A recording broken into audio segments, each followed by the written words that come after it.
मान्यवर महेश्वर, मंगल करो हमारा। पावन प्रकाश पाए परमार्थ पुण्य द्वारा। हे शांति स्वरूप स्वामी, मन शांत हो हमारा। बहती रहे हृदय में अविरल सुज्ञान धारा।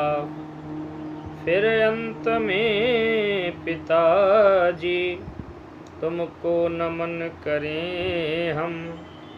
वेदों के ज्ञान द्वारा जीवन सफल करें हम। ओम नमः शंभवाय च मयो भवाय च नमः। शंकराय च महेश्वराय च नमः। शिवाय च शिवतराय च। जो सुख स्वरूप संसार के उत्तम सुखों को देने वाले, कल्याण के कर्ता, मोक्ष स्वरूप धर्मयुक्त कर्मों को ही करने वाले, अपने भक्तों को सुख देने वाले और धर्म कर्मों में युक्त करने वाले, अत्यंत मंगल स्वरूप और धार्मिक मनुष्यों को मोक्ष सुख देने वाले हैं, ऐसे भगवान भोलेनाथ को हम नमस्कार करते हैं, प्रणाम करते हैं। आइए आज हम मृत्युंजय मंत्र की महिमा को जानते हैं।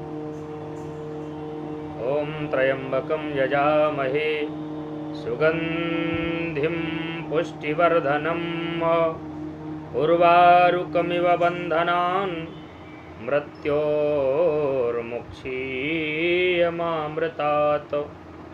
इस मंत्र का रोज सुबह उठते ही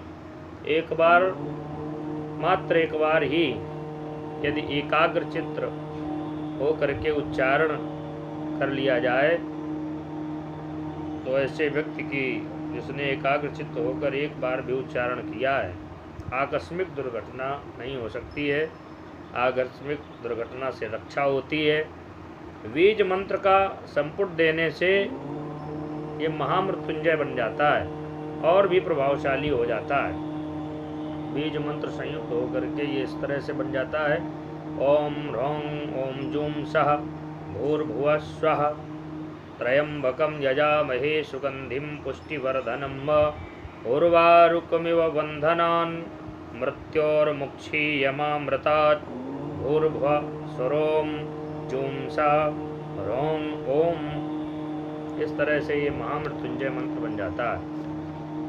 इसका भावार्थ है, मैं ब्रह्मा विष्णु एवं रुद्र इन तीनों के उत्पादक पिता उन परब्रह्म परमात्मा की वंदना करता हूँ, जिनका यश तीनों लोकों में संपूर्ण विश्व में फैला हुआ है और जो विश्व के उपासकों के यजमादि ऐश्वर्यों के वर्धक हैं।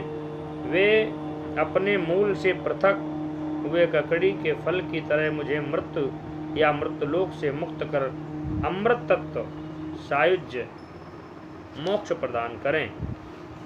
ये महामृत्युंजय मंत्र की महिमा बड़ी अनंत है। महामृत्युंजय मंत्र जब बड़ा कठिन एवं तत्काल चमत्कारिक फलदाता है, तत्काल फल प्राप्त होता है यदि सही विधि से ये हो जाए। इसी मंत्र की सिद्धि प्राप्त करके शुक्राचार्य जी में वह शक्ति आ गई थी कि वे मृतक को पुनः जीवित कर देते थे। फिर मरणासन और आपदग्रस्त की तो बात ही क्या है। इनका नाम ही महामृत्युंजय है। इनकी श्रद्धा विधि के साथ उपासना करने से दैहिक दैविक आदि भौतिक आदि सारे संकट टल जाते हैं। प्रिय भक्तों, महामृत्युंजय की उपासना भगवान शंकर की उपासना का ही एक भेद है। सामान्यतया प्रायः यह उपासना रोग आदि की शांति के लिए करते हैं, किंतु इससे सभी प्रकार के संकटों से निवृत्ति होती है, जैसे राज भय, शत्रु भय, अभिचार भय, अपमृत्यु भय, अग्नि भय, रोग भय, सर्प भय, कारागार आदि भय, समस्त ज्ञात अज्ञात भय दूर होते हैं। यदि विधान पूर्वक इनकी आराधना की जाए तो सभी प्रकार से जीव मात्र की रक्षा होती है। जब करने वाला जो व्यक्ति है मनवाणी बुद्धि का संयम करता हुआ आचमन प्राणायाम करके श्री गणेशादि देवताओं का स्मरण करते हुए शांति पाठ या स्वस्ति वाचन का पाठ करें। यथा सुविधानुसार शिव पूजन करें। षोडशोपचार पंचोपचार ऐसी व्यवस्था व्यवस्थित हो तथा ध्यान में महामृत्युंजय का विशेष ध्यान करना चाहिए।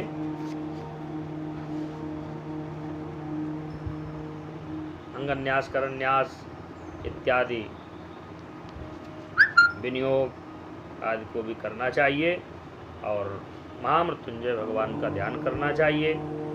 ओम हस्तां भोजयुगस्तकुम्भयुगल दत्ततोऽयं शिरः सिञ्चन्तं करयोर्युगेन दधतं स्वाङ्के सकुम्भो करौ अच्छस्तमृगहस्तमम्बुजगतं मूर्धस्तचन्द्रास्रवत पीयूषाद्रतनुं भजेश गिरिजं मृत्युञ्जयं त्र्यम्बकम् ॐ चन्द्रोद्भासितमूर्धजं सुरपतिं पीयूषपात्रं वहत हस्ताब्जेन ददस्व दुःखिमिमलैर्हास्यासपङ्केरुहं सूर्येदाग्निविलोचनं करतले पाशाचसूत्राङ्कुशां भोजं बिभ्रतमक्षयं पशुपतिं मृत्युञ्जयं संस्मरे मृत्युञ्जयं संस्मरे। इस प्रकार भगवान महामृत्युंजय का ध्यान करके यथोपचार पूजन करें। और कोई वस्तु यदि नहीं सुलभ है, कहीं ऐसी जगह पर हैं पूजन की सामग्री यदि नहीं सुलभ है तो मानसिक पूजन कर लेना चाहिए। किसी भी वस्तु की यदि कमी रह जाए तो मानसिक पूजा से भगवान महामृत्युंजयेश्वर भगवान भोलेनाथ का पूजन संपन्न करें। ओम लम प्रतिद्यात्मकं गंधम समर्पयामि। ओम हम आकाशात्मकं पुष्पं समर्पयामि। ओम यं वायात्मकं धूपं समर्पयामि। ओम रं तेजसात्मकं दीपं समर्पयामि। ओम वम अमृतात्मकं नैवेद्यं समर्पयामि। ओम संसर्वात्मकं पुष्पांजलिं समर्पयामि। पूजन के उपरांत अच्छन्न जलधारा की व्यवस्था भी करें तो अति उत्तम रहता है। भगवान भोलेनाथ पर जलधार भी चलती रहनी चाहिए क्योंकि जलधारा शिव प्रिय, भगवान भोलेनाथ को जलधार प्रिय है। उसके उपरांत आरती एवं पुष्पांजलि करके उत्तर पूजन इत्यादि करना चाहिए। और इसके उपरांत पहले मंत्र का जप करें, जप के उपरांत आरती पुष्पांजलि करना चाहिए। इसके बाद उत्तर पूजन तथा जलार्पण करना चाहिए और हाथ जोड़ करके अंत में पुष्पाक्षत जल लेकर देवता के दक्षिण कर की ओर मंत्र बोलते हुए छोड़ देना चाहिए। ओम मृत्युंजय महारुद्रो त्राहि मां शरणागतं जन्म मृत्यु जरा रोगैः पीडितं कर्म बन्धनैः गुह्याति गुह्या गोप्ता तं गृह्णास्म कृतं जपं सिद्धिर्भवतु मे देव तत्प्रसादान्महेश्वरः। इस तरह से ये महामृत्युंजय मंत्र जो सपाद लक्ष्य का दशांश सहित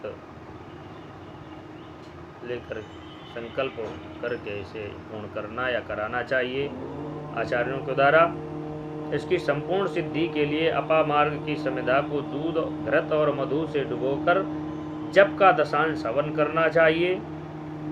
ये दशांश हवन नहीं कर सकते हैं तो दशांश सवा लक्ष्य का इसका जप होता है तो दशांश जप ही संख्या करा दें यदि हवन दशांश नहीं हो सकता है।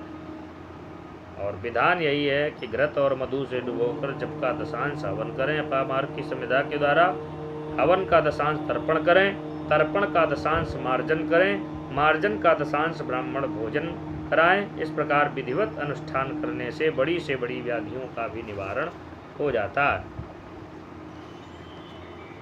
यह मंत्र संजीवनी मंत्र के नाम से भी विख्यात है।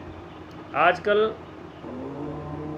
जीवन बहुत ही जटिल हो गया है तथा प्रतिदिन दुर्घटनाएं हुआ करती हैं। इस मंत्र के प्रयोग के द्वारा सर्पदंश, जिन्हें ये मंत्र सिद्ध हो जाता है तो सर्पदंश में भी ये काम आता है। सर्प जिसको डस ले तो उसको झाड़ने में भी ये मंत्र काम आता है, जिससे ये मंत्र सिद्ध हो जाता है।